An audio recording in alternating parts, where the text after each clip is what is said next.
Hi, this is Bill Prater, and welcome to the Business Builder Show, where we feature champions in their respective industry from all over the globe.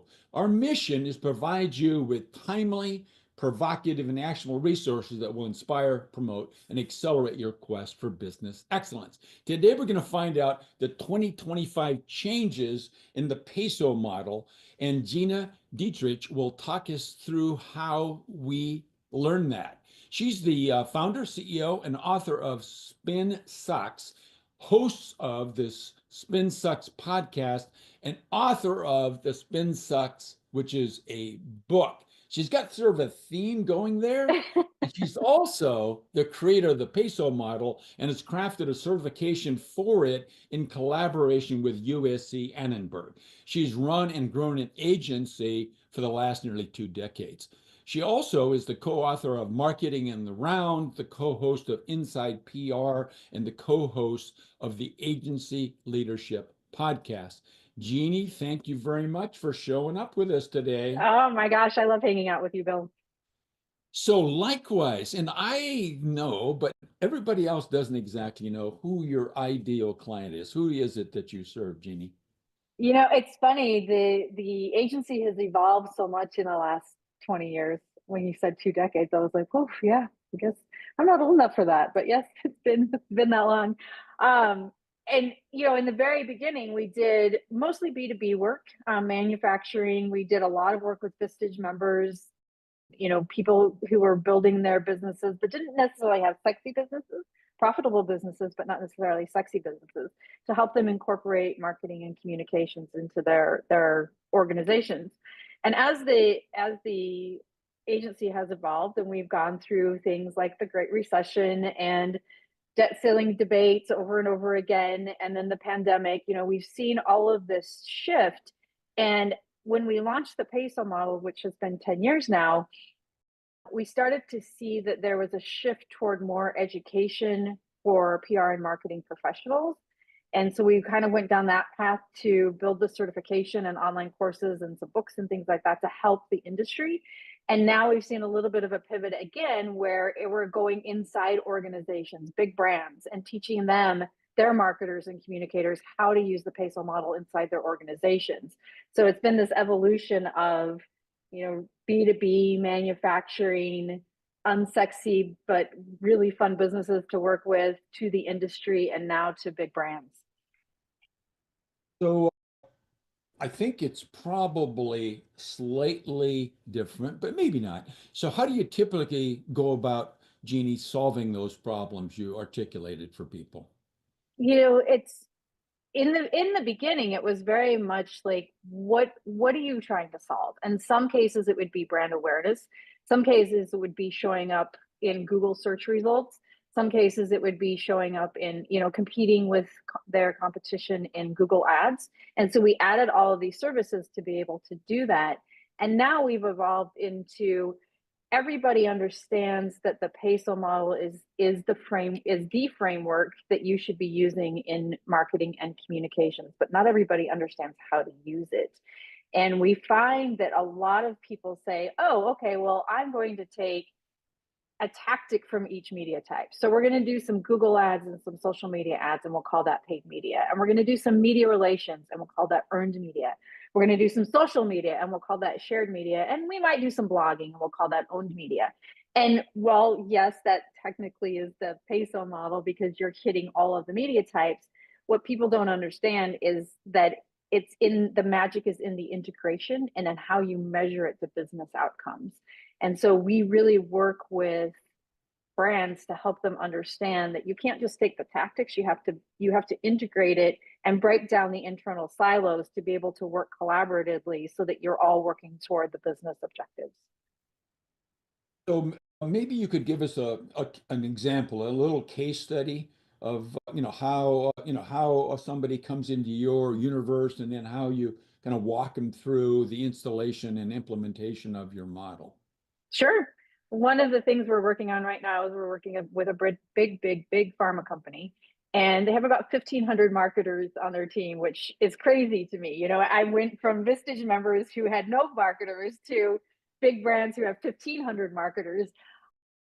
And what we are finding are a couple of things. Number one, we're finding that the marketers, because they have so many agencies that they work with, typically one brand team could have upwards of 8 or 10 agencies just for that one brand. So the internal teams are managing all of these agencies, and they become, for lack of a better term, project managers versus experts, marketing experts.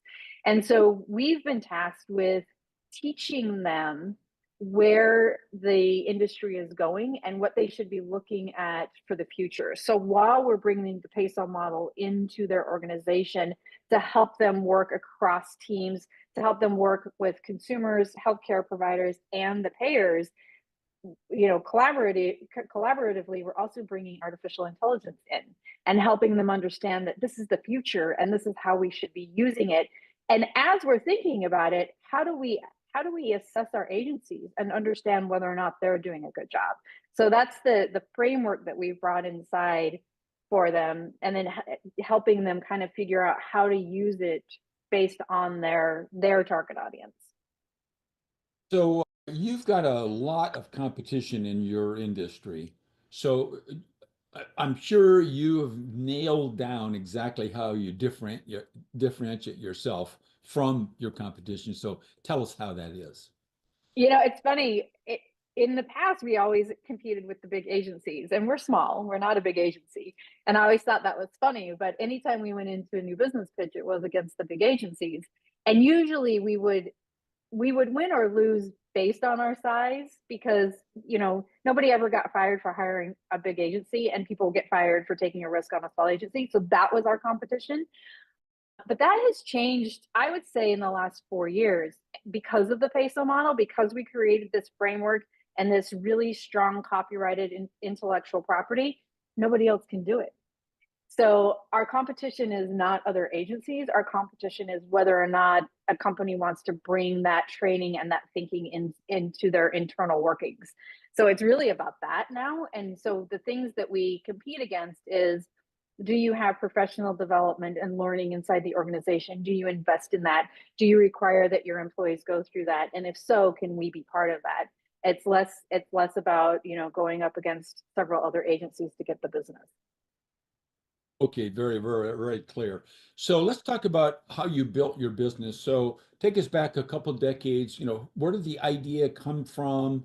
What were some of the major milestones as you built your organization?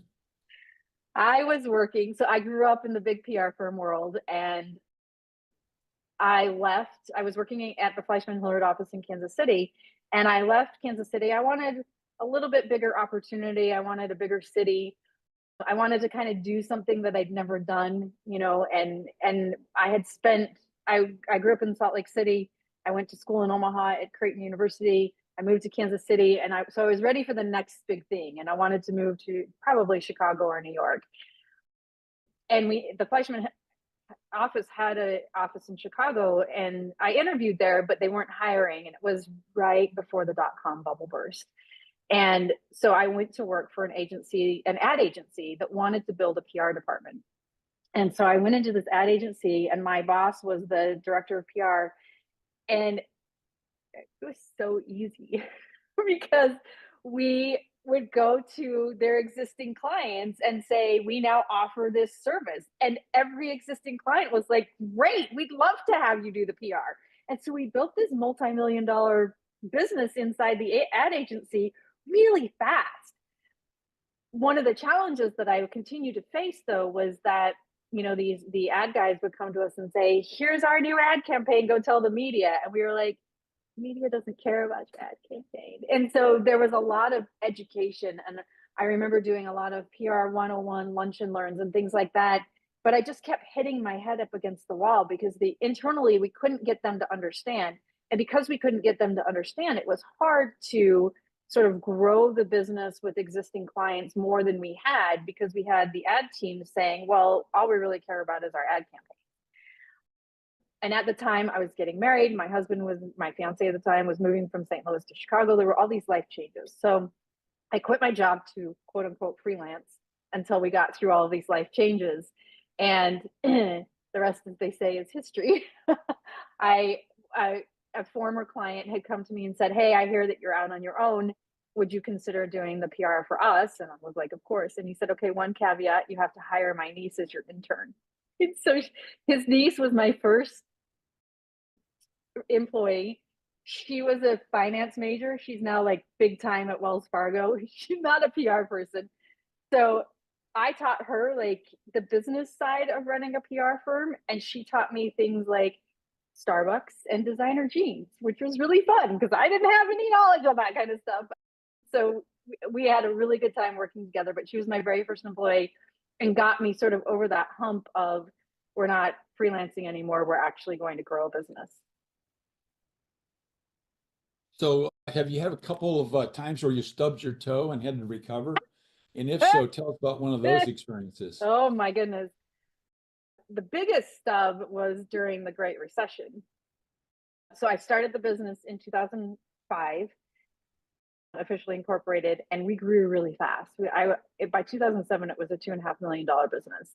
And I had, lots of employees, and I was really focused on the top line. I was really proud to say it was a $2.5 million business. So proud of that. What I didn't realize was that there was there was no profit. Like I didn't understand that at all. I didn't understand that top line revenue didn't equal lots of money in your pocket. And I remember I was a Vistage member, and we were in our meetings, and everybody was talking about there was going to be a recession.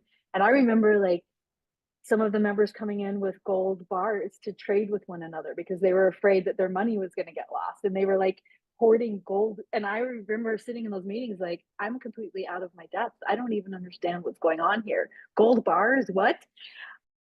But I didn't even with that, I didn't really realize what was about to happen. And the economists were talking about it. We were seeing things happen. I had this personal experience, but I didn't realize that it was all going to blow up in flames. And I had used a very large line of credit to hire employees and pay their salaries, and it wasn't I wasn't paying it down. And so when everything went to hell in a handbasket, I had about $450,000 in debt, and the bank called my line. I didn't know what I was going to do.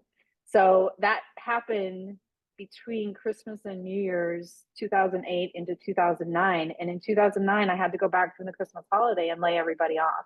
And I'll never forget, as long as I live, there were tears and shock and all those kinds of things. And somebody pulled me aside and she said to me, I wish you had said something. We could have helped you figure this out.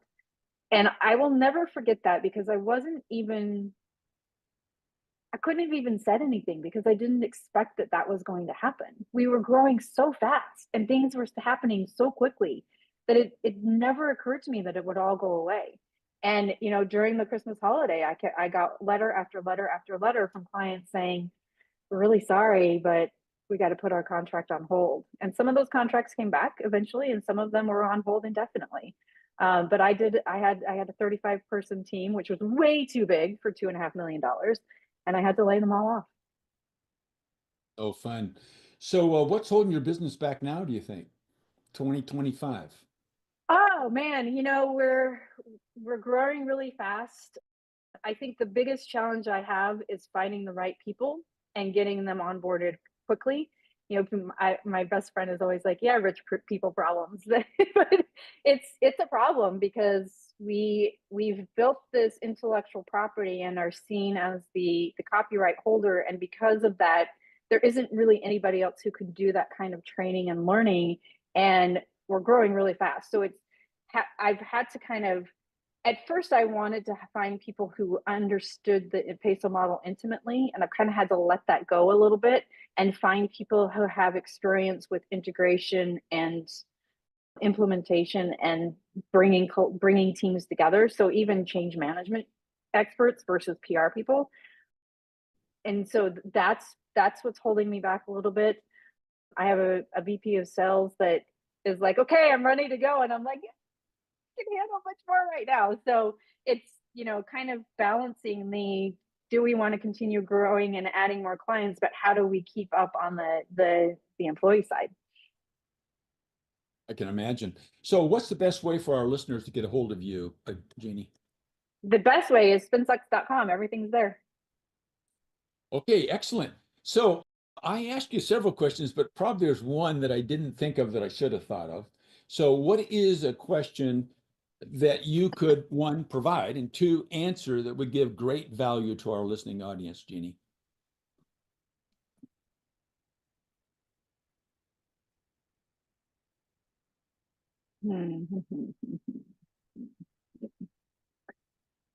I would probably ask how artificial can help you market your business today. And the answer is One of the things that we're hearing over and over again is that AI is going to replace us, and I don't think that that's true. I mean, obviously, I'd love it if I had an AI that did laundry and the dishes. I feel like I'm always doing dishes and laundry. So if I could have a robot doing those things, I'm happy to let it replace me. But from a business perspective, what it's doing is it's making us more efficient. And just like the internet made us more efficient, websites made us more efficient, social media has made us more efficient, it's going to make us even more efficient. And there's an opportunity for you to really look at it to say, okay, if I have people on my marketing team, or I bring in a marketing agency or a marketing expert or a fractional CMO or whatever it happens to be, and they know how to prompt the AI to get what we need, all of a sudden we go from a team of one or a team of five or a team of 1,500 to a team of 3,000, or we can duplicate that our quote unquote headcount really well with artificial intelligence. So it's finding people that understand how to use it, how to prompt it accurately, so that you can get really 3 times this amount of work out of one person. I think, thank you. A lot of people have answered a similar question, but not quite so eloquently.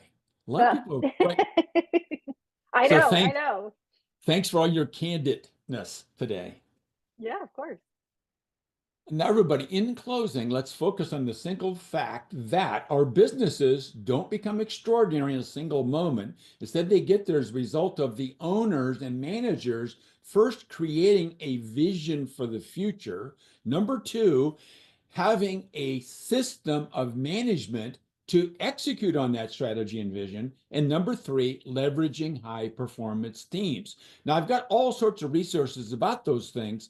Go to my YouTube channel, which is Business Mastery Pro, and get your hands on it complimentary from me. So thanks for listening. Jeannie, thanks again for sharing your time with us today. Thanks for having me, Bill.